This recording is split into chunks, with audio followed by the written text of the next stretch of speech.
Good afternoon, CFM. This is Coach Matt. Welcome to another week of training. This is our Monday workout. We're going to start with 3 rounds of the warm-up, a little bit longer warm-up because the workout is relatively shorter with a cash out to finish. So 12 calories, your choice, row, bike, or ski. Then we're going to get 5 reps on each side of the Spider-Man stretch to a vertical reach. So I don't want to rotate on this one, but just reaching my elbow for the ground and then think thumbs up, hips forward, reach and look to the sky. All right, so 5 reps of that on each side. This is where I used to be able to get my elbow to the floor, and I've gotten tighter. So this is one of those things I gotta keep pressing into, even over time. If you feel like your range of motion is getting limited, lean into those things a little bit more. Next one is scorpion stretch and then seal press. So a scorpion stretch, arms out like a T, twisting around, try to rotate. Feel a good stretch on your hip flexor, your low back, but a gentle stretch. And then same thing on the seal press. I don't want to jam myself, my back up into this movement. I want to gently stretch out my abdominals. Okay, and get, ring dip bottom position. 3 rounds through this little sequence though. So if you can, get your shoulders all the way below your elbows, your thumbs tucked in tight.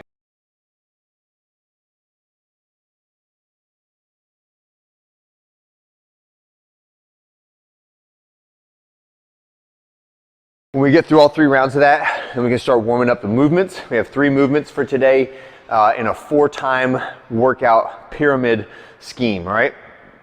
So we have double dumbbell thrusters, we have wall balls, we have burpees, right? And we're doing, the reps are 2, 4, 6, 8, 10, and then back down, 8, 6, 4, and 2.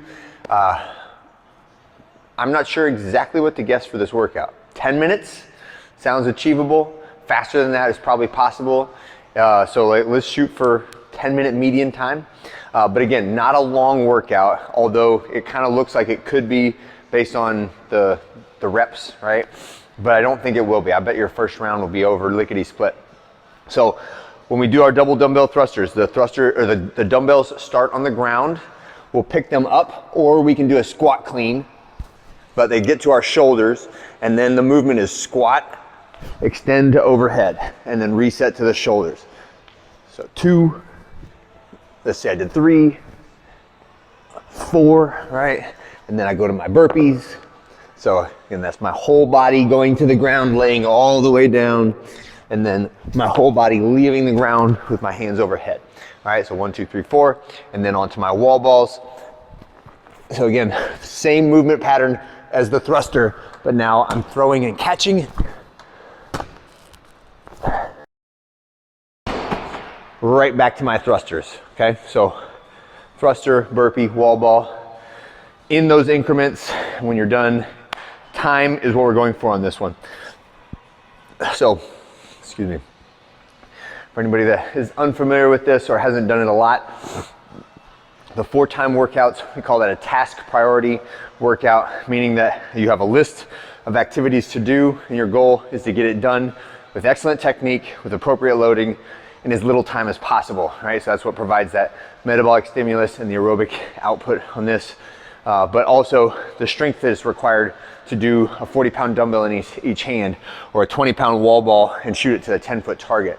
So the blend of strength and conditioning. When we're finished with that, we have a grip cash out. The grip cash out is gonna use a plate, and I'm gonna demo on a 25-pound plate, but I do these routinely with a 35 for a little bit more challenge, and I guarantee you some of you guys can do it with the 45. And all it is a drop and a catch, okay? So this is working on the reaction of our grip muscles to something slipping out of our hands and having to catch it in the air. And obviously we're doing this with a relatively heavy object that can bounce in a certain amount, right? So you wanna stand and perform this activity in such a way that if it does bounce, it's not gonna whack you in the shin or go rolling across the room, okay? So, but in order to perform a drop and a catch, we actually have to release the weight, right? We have to drop it. So there's some inherent risk implied in this. So just try to manage it appropriately and set yourself up so that nothing bad happens if you do let it go, right? So I'm kind of straddling it, and I'm not picking it up very high off the ground, right? It's only like a couple inches, so if it drops, it kind of just does that. But I'll just drop, catch it with the other hand. Drop, catch it with the other hand, drop, catch it with the other hand. I'm just switching like this 20 reps in a row, right? And you can make it harder by letting it fly in the air a little bit longer or throwing it up and catching it a little bit higher, right? But obviously, the higher you do it, the more risk you imply on that. But the lower it is, the faster you gotta move your hand to catch it, okay? But 20 reps or 10 reps on each arm is our first activity on the grip cash out. We're gonna get 3 sets of 20. Those shouldn't take you too awful long, but they definitely tire out your grip. And then the next thing after you do the 3 sets of that is 2 sets for max duration of a dumbbell power hold.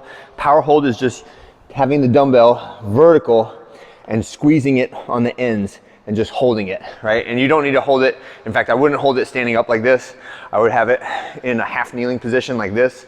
And then it's gonna slip out of one hand before it slips out of the other. So let's say my right hand has a little bit less grip. I'm still holding on to my left hand, just holding it as long as I can until it falls out of my grip, all right?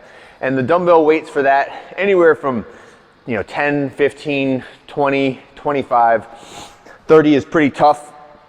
If anybody can do the 50s, I would like to see that. And a little bit of chalk on your fingers can help as well. But all you're doing is holding onto it as long as you possibly can until it physically drops out of your hand and drops. Ideally, it's only dropping like a half an inch or an inch so that, again, the dumbbell doesn't bounce and fall all over the place. But these are exercises where we are practicing like preventing something from slipping out of our hands or grabbing it again once it has slipped out of our hands, okay? That is our workout for today. Enjoy this Monday, and I'll see you guys on Tuesday.